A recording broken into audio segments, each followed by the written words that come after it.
ensayos de metafísica de tiempos de pandemia reúne realmente varios ensayos. Algunos de ellos han sido publicados en The Philosopher, que es una publicación de Inglaterra, la más antigua que existe en filosofía, fue fundada por John Dewey y Chesterton, G.K. Chesterton en 1927. El director actual es Martin Cohen, a quien tuve el placer de conocer a raíz de un artículo que envié que se presenta acá, que se llama La crisis del ateísmo. Entonces podemos comenzar con una historia cronológica. Voy a mostrar aquí un poquito más cerquita. Ensayo de metafísica para la pandemia.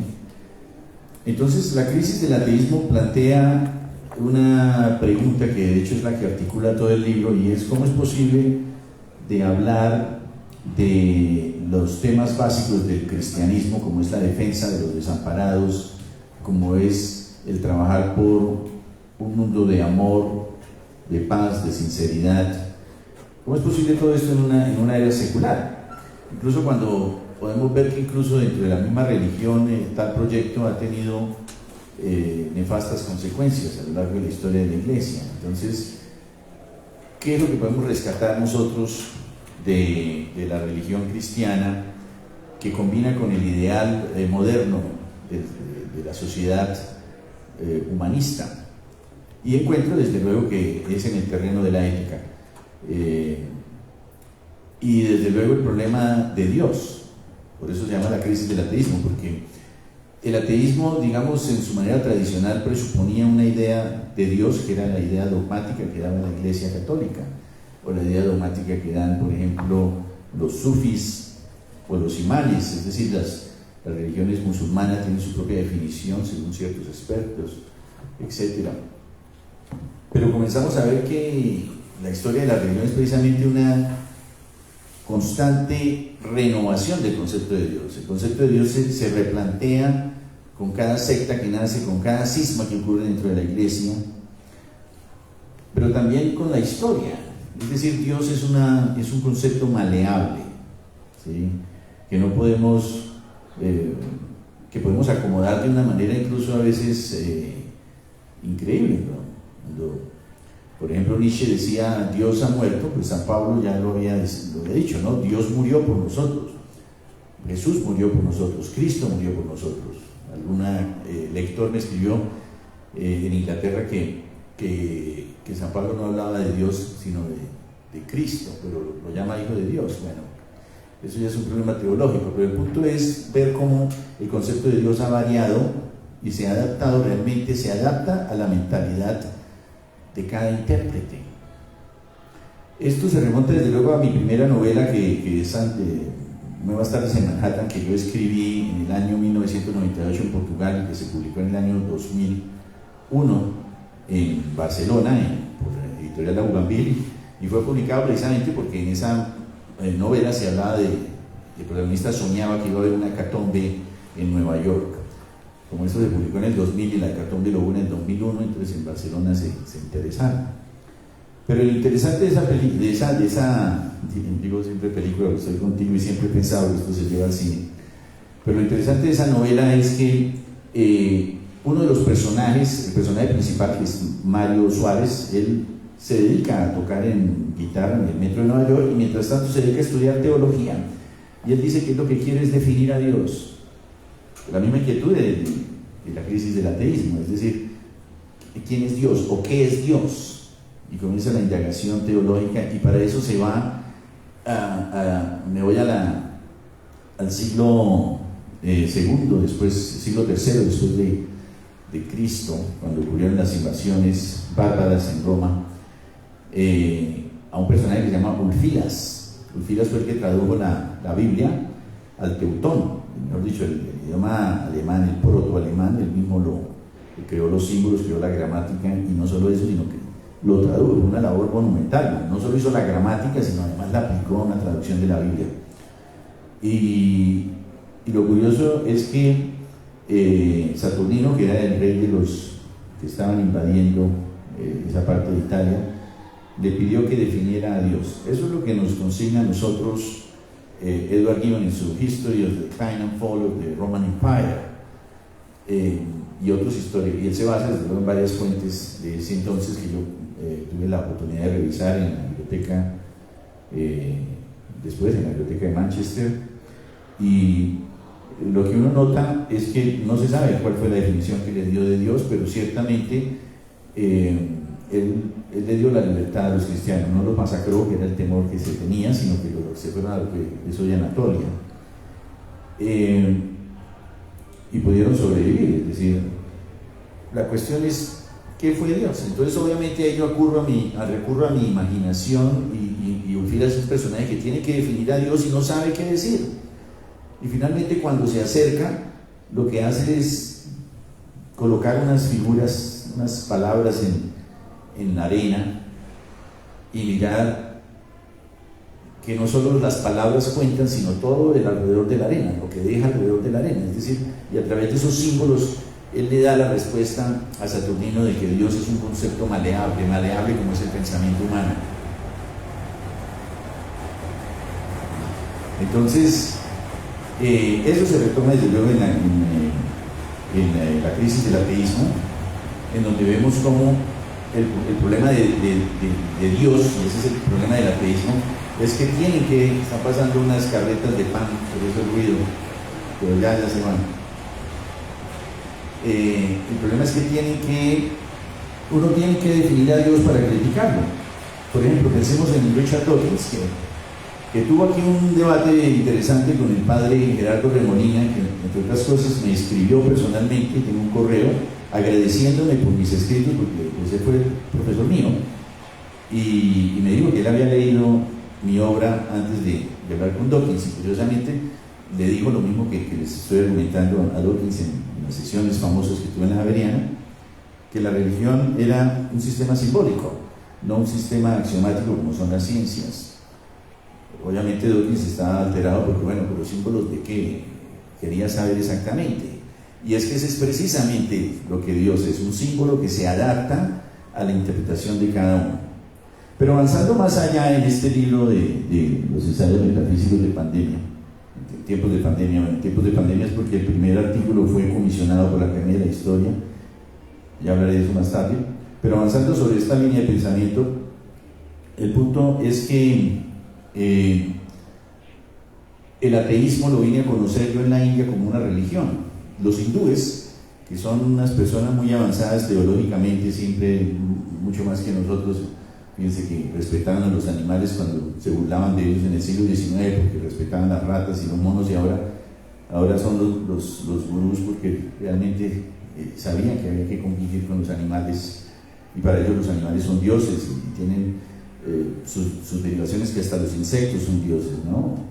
Es decir, ellos tienen una visión donde respetan a cada ser humano, y si un ser humano decide ser ateo, consideran que eso es una religión en tanto se hace comunidad. La religión la ven más como una comunidad de personas que tienen cosas en común que como un precepto teológico o mágico religioso, que obviamente muchos ven un punto allá. Entonces el hecho de ser ateo lo ven como que se necesita cierta disciplina, ciertos parámetros, porque el ateísmo es muy interesante como lo plantea en la India, es la necesidad de quitar ese estorbo que es Dios para realmente centrarse en la voluntad del hombre, en el quehacer del hombre. Bueno, el hombre es el ser divino, porque todos los seres humanos, según los hindúes, estamos destinados a ser dioses. Nosotros somos proyectos de la divinidad. Me decía un maestro de la India, lo que pasa es que todos los hindúes vivimos con la nostalgia de que todos aspiramos a ser dioses, ¿no? Y algún día, y lo curioso es que algunos de ellos lo son, comienzan a hacer milagros y comienzan a decir verdades increíbles, y para ellos eso es fascinante y lo respetan mucho, y lo van a encontrar incluso gente que no cree en Dios. Bueno, el concepto de Dios, pensemos que el mismo budismo nació como una religión donde se trataba de negar a Dios en el concepto monoteísta o incluso politeísta tradicional. Entonces, en el concepto de ateísmo, el problema es la crisis. ¿Sí? Perdón, Hugo. Bueno, es que mencionaste algo bien importante, y es el tema del milagro, ¿cierto? O sea, las palabras crean milagros por lo que se dice, por el poder que tienen, pero también es bien interesante. Me gustaría como conocer un poco tu experiencia de esa que estás hablando frente a la India, de todo este simbolismo místico, digamos de alguna manera, frente a otra sociedad en la que también has estado, que es por ejemplo la sociedad británica, ¿cierto? Siento yo que son como dos extremos, pero quisiera saber tu punto de vista y lo que ha influido a eso en este libro de ensayos de metafísica en tiempos de pandemia. Sí, bueno, ya avanzando todos estos pasos, lo que he llegado a concluir es que, y voy a saltar aquí a Kant. Kant habla de una idea a priori de la razón, él habla de tres ideas a priori de la razón en la crítica de la razón pura. Obviamente la filosofía se ha centrado más en las categorías del entendimiento y en las categorías universales a priori de la razón, como son el tiempo y el espacio.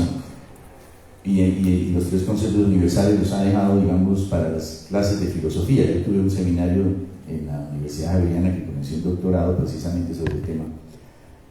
Y la verdad es que durante muchos años de haber masticado todos estos conceptos, descubro que el concepto de Kant es absolutamente cierto. La idea a priori de la razón, él la llama Dios, pero la llama también el supremo bien. Es decir, para Kant, todos nacemos con la idea de un bien supremo, de querer hacer el bien a los demás y de querer que nos hagan el bien. Eso lo llevó desde luego en su crítica de la razón práctica a crear el imperativo categórico. Y lo que ha pasado, tanto en Inglaterra como en Alemania, en estos dos países que realmente son muy hermanos, porque realmente Kant fue traducido inmediatamente, interpretado por Coleridge en Inglaterra, y por Tomás de Quincy. Entonces nosotros lo que vemos es que hay una asimilación rápida del concepto kantiano de Dios como supremo bien y entra en la etapa de secularización. Yo lo viví, por ejemplo, viviendo en Estados Unidos también, donde me decían, what goes around comes around. O sea, lo que tú haces de mal se te devuelve, ¿no? Y lo que tú haces de bien se te gratifica. Lo tienen como un axioma que le enseñan a los niños desde el colegio, desde la primaria, y que es muy dentro de la cultura. Entonces, por ejemplo, en Gran Bretaña casi nadie cree en Dios, ¿no? Pero son gente que se esmera por hacer el bien en la creencia de que ese bien se les va a retribuir y por evitar hacer el mal. Esa es la experiencia que tengo, ¿no? Digamos que en esas sociedades, a pesar de que son racistas, y yo siendo de piel oscura lo viví, vivía los prejuicios, se notaba que realmente no tenía una intención, digamos, destructiva o de bullying, de matoneadores, etcétera, ¿no? Sino simplemente tenían una ética que obviamente pues se acomoda a los prejuicios de cada sociedad, pero en ese sentido me parece interesante. Es curioso que ellos sean, sin embargo, el país de mayor, Inglaterra, que más, y también le pasó en Canadá, vi montones de astrólogos y de magos, de brujos, si se puede decir, gente que trata de dominar lo que queda impredecible dentro de las ciencias, que es el futuro, ¿no? Lo que tú me decías del milagro. Y el milagro, y tengo que mencionarlo aquí delante de ustedes, los milagros pasan, y precisamente hoy, anoche, dejé mi computador que está aquí en los stands. Cuando salimos lo dejé en el suelo, se me olvidó. Tengo que dar testimonio de eso, de lo que pasó. Me di cuenta ya cuando estaba llegando a las 134 y les dije, bueno, y claro, yo preocupado por todos, pero ¿qué hacemos? Le dije, no, lo que tenemos que hacer es, porque ese es el idioma católico en que nos hemos crecido, tenemos que orar, ¿sí? Si estuviera en un país budista, tenemos que meditar. Si estuviera en la India, tenemos que tener la actitud más positiva, ¿sí? Es decir, cuando todos estos elementos que, si se ven, son diferentes portales al mismo destino, es como si la teoría de círculos, de religiones, ateísmo, etcétera, tuviera un lugar común que es precisamente el bien supremo.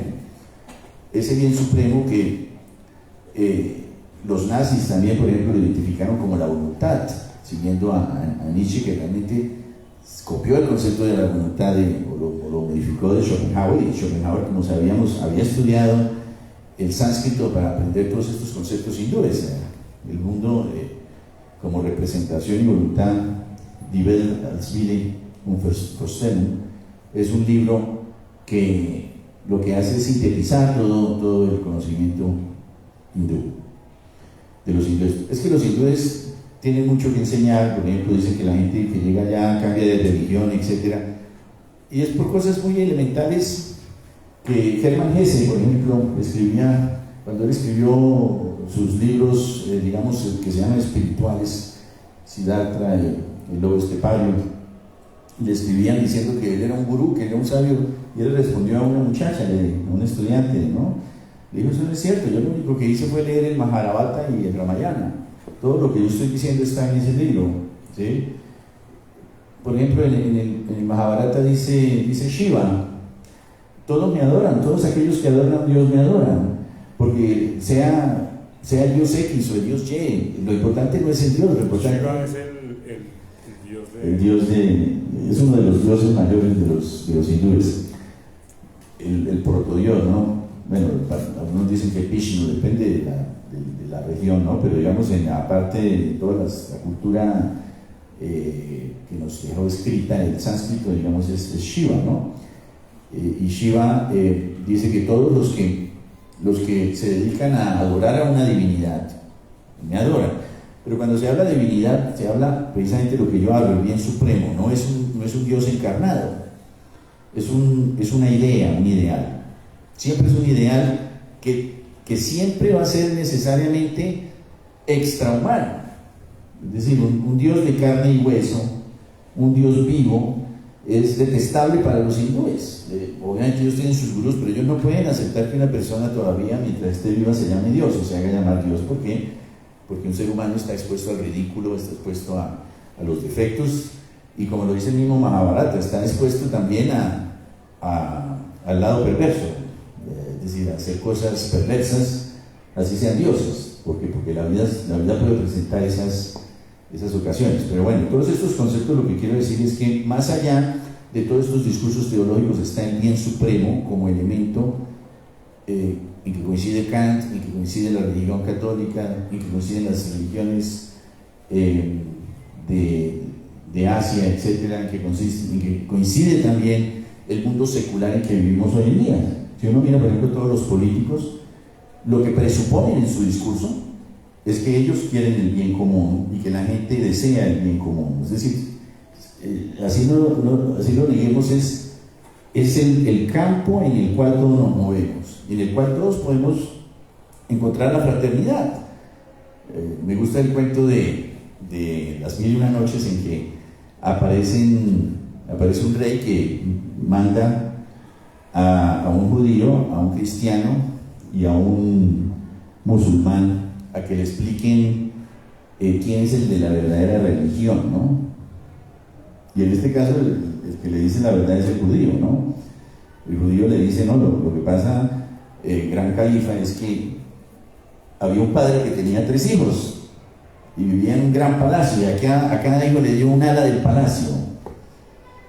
Entonces los hijos creían que ellos eran los dueños del palacio, pero no se dan cuenta que cada hijo entraba por una puerta diferente al mismo palacio, ¿no? Es una historia hermosa que nos da una reflexión acerca de que muchas veces las diferencias que creemos que existen entre nosotros en el tema del supremo bien, enmascarado desde luego por todos los artificios a los cuales las religiones han tenido que acudir, que son los símbolos, ¿sí? Por ejemplo, y símbolos muy válidos.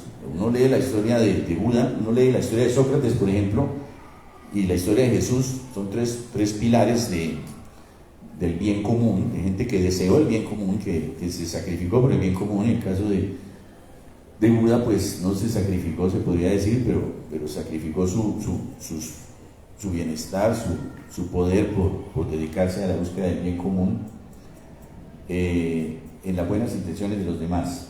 Sí, pero quiero interrumpirte, quiero manifestarles a ustedes que si alguien de ustedes tiene una pregunta, también pueden interrumpir en cualquier momento para hacerla, ¿vale? Bueno, muchas gracias por estar acá. Continuemos, Hugo. Bueno, entonces, ensayos metafísicos para tiempos de pandemia incluso tiene un artículo que se llama "De la Torre de Babel o de la imposibilidad del socialismo en nuestra era". Y lo que hago es examinar lo que pasó en la Torre de Babel, ¿no? Eran mucha gente que querían emular a Dios, querían ser superiores a Dios, querían demostrar que el hombre era realmente capaz bueno, en este caso de dominar la arquitectura y crear una torre con una montaña. Y a medida que iban construyéndolo, comenzaron, según dice la Biblia, pues se confundieron las lenguas. Pero en ese símbolo yo lo que veo es que cada vez que ocurre un proyecto utópico, llámese fascismo, socialismo, maoísmo, nazismo, y si nos vamos más atrás, por ejemplo, el proyecto que tuvieron incluso los mormones, por ejemplo, de crear una sociedad perfecta, todas las sectas que hubo en la Edad Media, los maniqueos, por ejemplo, que tuvieron los cátaros que fueron perseguidos por la iglesia precisamente por crear su propia sociedad perfecta, los templarios, ¿sí? Comenzaban a crear pequeñas sociedades que se empezaban a considerar perfectas, pero al final terminaban siendo terriblemente intolerantes hacia otras sociedades, precisamente porque empezaban a creerse que eran los que llegaban a la cima, empezaban a hablar su propio idioma, y era un idioma que los otros no entendían, es decir, se separaban del común para crear su propia visión, su propia versión de lo que sería Dios, porque ellos se convierten en dioses en última, y al final pues fracasan. ¿Por qué? Porque nosotros como seres humanos, como ya lo dije, estamos expuestos a la burla y al error. Podemos ver a cualquier personaje, incluso en la historia vemos a Jesús y se le dice, bueno, pero Jesús llegó y botó las canastas de los mercaderes, ¿sí? Es decir, y hasta el mismo dijo, es que el único santo es Dios, yo no soy santo y perfecto. Es decir, incluso los personajes más logrados, Buda incluso, tienen situaciones que se puede uno mofar de ellos y que obviamente son el plato favorito de los cínicos y de los críticos de la religión, porque siempre van a encontrar en esa humanidad muchos defectos. Por eso es que los hindúes hablan de el verdadero Dios como algo inmaterial. Por eso los romanos permitían que los emperadores fueran dioses, en teoría, ya muertos. Fue Calígula el que se inventó que quería ser Dios en vida, ¿no? Pero bueno, esa es otra historia. Entonces, el punto es, y fíjense que Kant habla de Dios como una idea a priori de la razón, en ningún momento habla de una manifestación material de la divinidad. Es decir, el ideal es lo que funciona en una sociedad. Se habla, por ejemplo, de la sociedad islandesa, que es muy perfecta, donde allá la gente no dice mentiras, no roba, en teoría, es decir, sociedades nórdicas también muy, muy perfectas, pero funcionan precisamente porque tienen ese ideal que les impuso Kant. Kant tuvo un tremendo impacto en todas estas sociedades, se lo tomaron en serio. Nosotros, por aquí vino Kant y pasó y se fue, es decir, nosotros no le hemos realmente incorporado toda esa práctica que tuvo el de la razón, ¿no? Esa aplicación práctica que tuvo en todos estos ideales que hicieron que muchos hablan de que Kant lo que hizo fue realmente convertir todos los ideales del cristianismo en filosofía. En los ensayos, bueno, eso en cuanto a la línea de ensayos como la crisis del ateísmo, permíteme el índice para recordar. Sí. Hay uno que se llama, por ejemplo, que es Metafísica, que fue publicado, ese fue publicada por la revista Espéculo, no, por la revista Aparte Rey de la Universidad Complutense de Madrid. Y ahí se habla precisamente de que la importancia de la reflexión metafísica es discutir estos temas, en donde además aporto el tema de la antropología filosófica. La antropología filosófica dice que todos nosotros tenemos un ideal, un ideal antropológico. Es nuestro horizonte, el horizonte filosófico lo llaman. Me acuerdo las clases que tuve con el profesor, que en paz descanse, Rubio, en la Universidad Javeriana, sobre este tema, y eran muy interesantes porque descubríamos, para ti, cuál es el mejor ser humano. Entonces alguien decía, no, Bill Gates, por decir algo, ¿sí? Es decir, empezaban a descubrir cuáles eran el ideal que tenía cada persona en la vida, ¿no? Hacia dónde quería ir. Y empieza a verse que todos los comportamientos éticos se basan por lo general en esas figuras de carne y hueso. La gente nosotros vivimos operando en ese sentido, ¿no? El mismo Beckett en la obra de teatro Esperando a Godot, cuando Estragon comienza a decir, Jesús lo hizo, dice Estragon. Jesús, no pretenderás compararte con él, dice Vladimir. Toda la vida lo he hecho, ¿sí?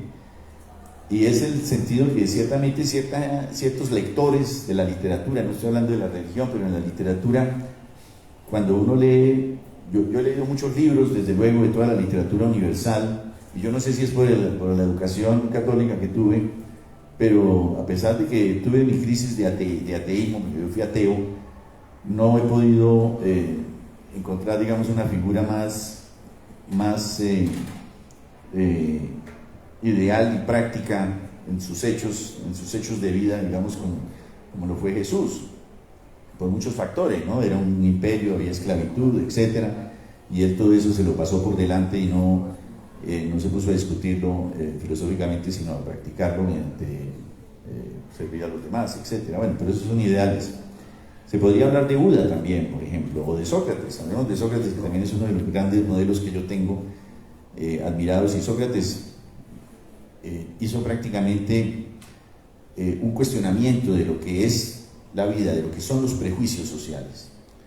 El documental que voy a mostrar mañana, que tú has visto, que se llama La increíble historia de dos poetas que publicaron 31 libros en pandemia, que es la historia autobiográfica mía, bueno, de mi esposa y mía, me causa curiosidad que el tema que, como tú sabes, es la pérdida de los bebés, las mujeres que pierden bebés, que le pasó a mi esposa que perdió 4, y yo lo pongo ahí en el documental sobre el tapete. ¿Se ha hecho antes? Resulta que no. Empiezo a buscar, es un tema tabú y es un tema que no se ha hecho en Occidente, ¿no? Curiosamente en India sí lo hace, porque en Mahabharata la diosa Kunti tuvo 5 hijos que murieron antes de que ella tuviera sus famosos 5 hijos Pandava, y esos 5 hijos eran dioses que querían morir tan pronto antes de nacer, porque eran dioses, ellos ven los fetos como dioses que llegan al mundo pero quieren morir rápido y quieren volver al otro mundo, ¿no? O al estado de dioses, que es el que está. Para ellos el otro mundo es el estado de los dioses, ¿no? O de los demonios, porque cada uno escoge lo que quiere ser. Una filosofía que se asemeja en cierta manera a las del místico Swedenborg. Hugo, perdóname una pregunta. Pensando también en esa parte que tú compartes en el documental, que es un poco mostrarse al público de cómo se es por dentro, cómo se es en la privacidad. Es cierto, ya lo mencionaste en algún momento, y es que para nosotros es un poco tabú también por el tema del escarnio, ¿no? ¿De qué manera aporta eso o cómo crees que le puede aportar a la gente, que le puede llegar? Pues eso es lo que estoy diciendo, ¿no? Las reacciones de la gente no se han hecho esperar. Y por ejemplo, alguien me dijo al poco día: lo que pasa es que tú hablas así porque tú no has tenido hijos. Y le digo: bueno, pero ¿usted ha tenido la experiencia de no tener hijos? ¿Sí? Ese es el problema, que si uno asume que una experiencia es muy buena, se está negando de otra experiencia. No puede hablar de eso, ¿sí?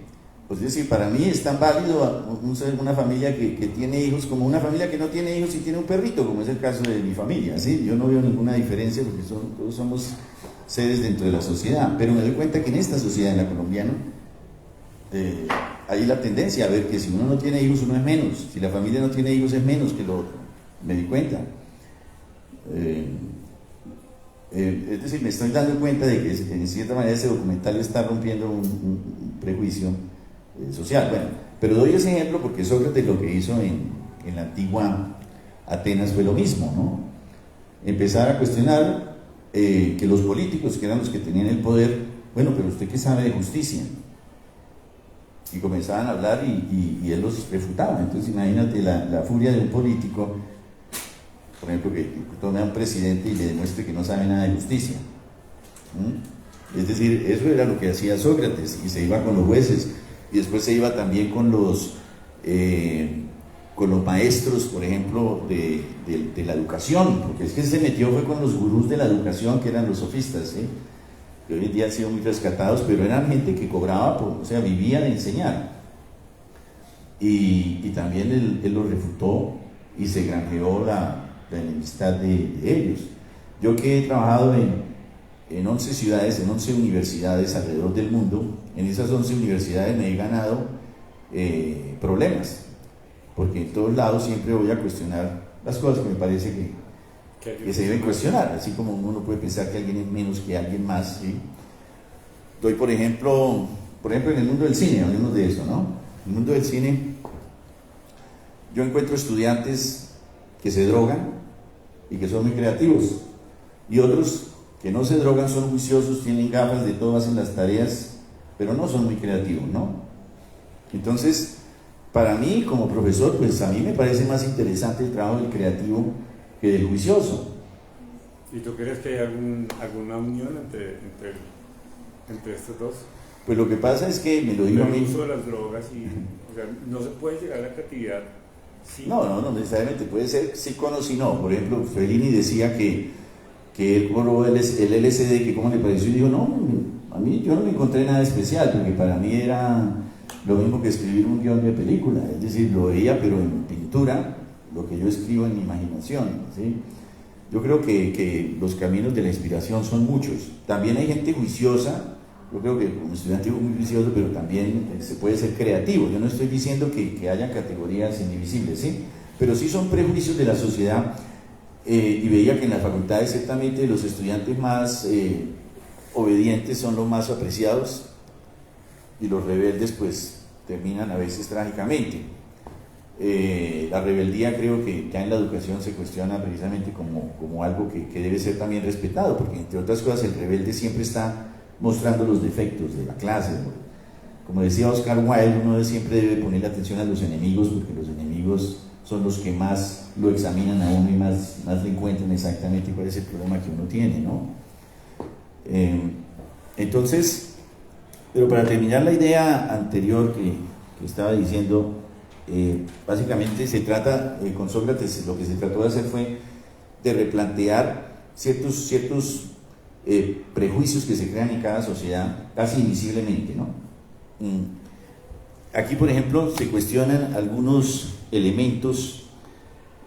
Bueno, comencé con el ateísmo, de que el ateísmo no era simplemente una posición fija, sino que era una posición que se tenía que adecuar a la definición de Dios, del que se va a criticar. Y por eso tengo un ensayo acá que se llama de Dawkins y la docta ignorancia, donde termina precisamente con la presentación del padre Remolina en la discusión con Dawkins, en donde yo decía, analizando a Dawkins, cómo él buscaba siempre a los religiosos más dogmáticos para refutarlos. Por ejemplo, buscaba a alguien que creía que Dios hizo el mundo en 7 días y lo refutaba. Eso es imposible. ¿Cómo? Dos tiempos diferentes. Sí, ¿ya van a acabar? Sí, el primero. Los llegamos hasta las... ¿Qué horas son? Mire, tan rápido. A las 6:15. Bueno, vamos a hablar para preguntas. Lo último, aquí hay varios, por ejemplo, fe y escepticismo en Esperando a Godot. Ahí analizo a Samuel Beckett, la metafísica de él. ¿Para qué sirve la literatura? Es un ensayo donde demuestro que quienes leen tienen ventajas sobre quienes no leen, por una simple razón, porque cuando nosotros leemos estamos leyendo el futuro que nos puede pasar. Cuando yo estoy viviendo algo, yo digo, esto ya me pasó a mí. Entonces, porque ya lo leí en un libro. Yo estoy viviendo aquí, por ejemplo, el Hipólito de Eurípides, cuando, por ejemplo, una mujer casada y poderosa me dijo que quería tener un romance conmigo para siempre, ¿no? Yo me asusté, obviamente, pensando, pues, porque uno sabe cuando una pasión de esas llega a despertarse es peligroso. Pero bueno, y ya había leído el Hipólito de Eurípides, entonces sabía que había que cuidarse, y ciertamente me cuidé, a pesar de los efectos que hubo. También se habla de algo de Zoom, por ejemplo, cómo hemos reaccionado a la llegada de las famosas conversaciones virtuales. Y el ensayo, yo creo que por último, para hablar más interesante, se llama La abducción y la crisis de la lógica, en donde se demuestra, retomando Aristóteles, Charles Peirce, semiótico, demostró que la mayoría de los de las hipótesis que se hacen en las ciencias exactas, como por ejemplo que la Tierra gira alrededor del Sol, se hicieron por adivinanza, se hicieron por imaginación, por inspiración, porque no había nada de dónde deducirlo ni manera de inducirlo. Es decir, los juicios inductivos y deductivos, que son los que nos importan en las ciencias, son los menos interesantes, porque son los que simplemente comprueban hechos, pero lo que es el bombillito, la iluminación, realmente son juicios abductivos, que son más de la poesía y de la imaginación, son juicios metafísicos. Bueno, pero desde luego podríamos hablar acá de todos estos temas que realmente han sido reflexiones desde que comencé a estudiar filosofía hace ya 24 años de manera personal, después seguí estudiando en la Universidad de Temple y ya de manera propia. Quisiera, si hay alguna intervención de ustedes o pregunta, con mucho gusto los escuchamos. ¿Tú tienes algún micrófono? Sí, por favor.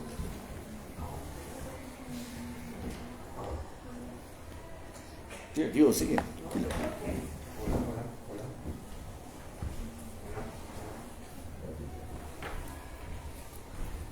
Buenas tardes.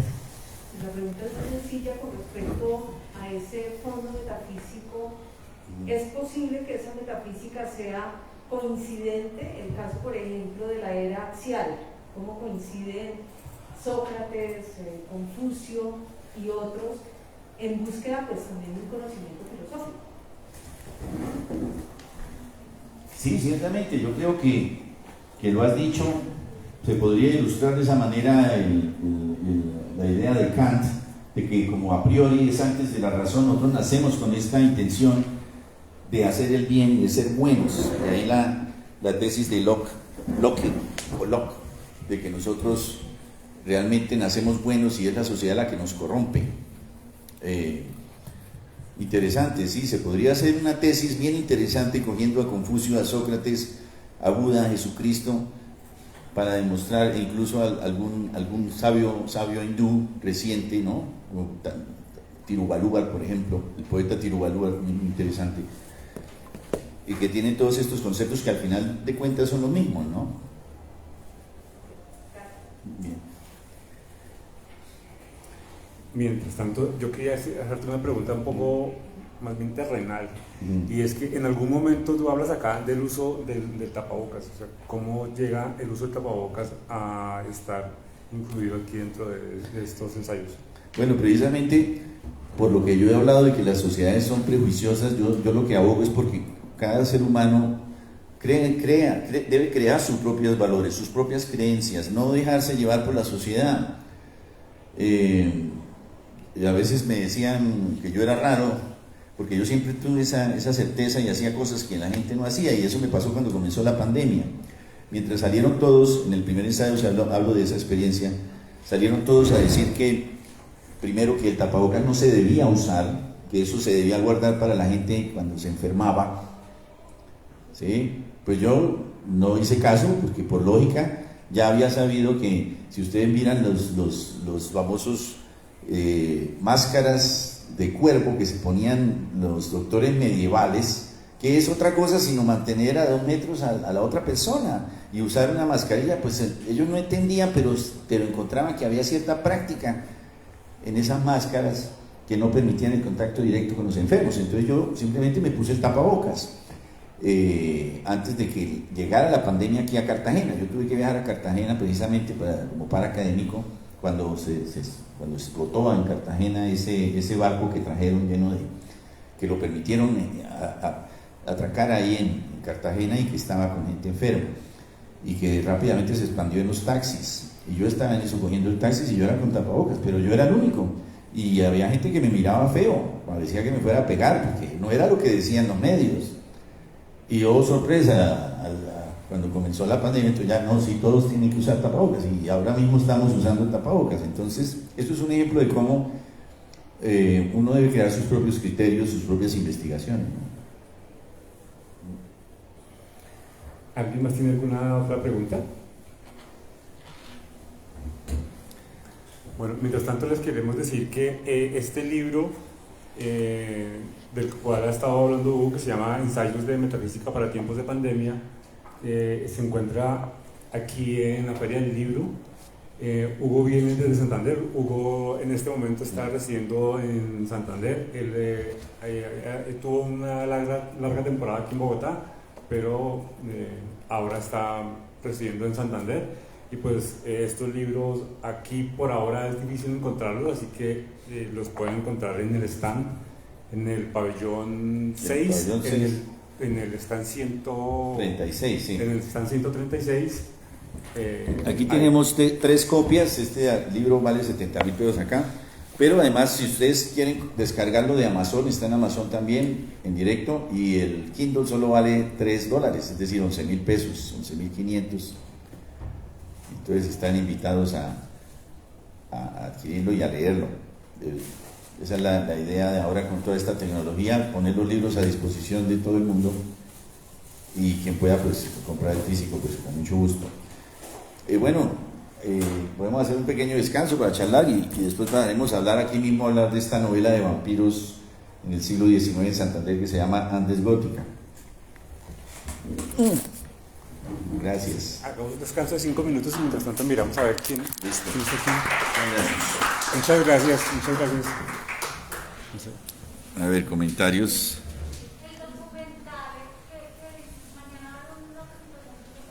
Sí, a la 1 de la tarde, aquí mismo es. Aquí es. Tocará traerlo ahí para proyectar. Sí. Bueno, listo. Muchas gracias a ustedes. Stanley. O sea, ¿tú quedaste como organizador? Sí, es la editorial Stanley, sí. ¿Stanley? Sí. ¿Cómo se escribe Stanley? Así como suena. Con el...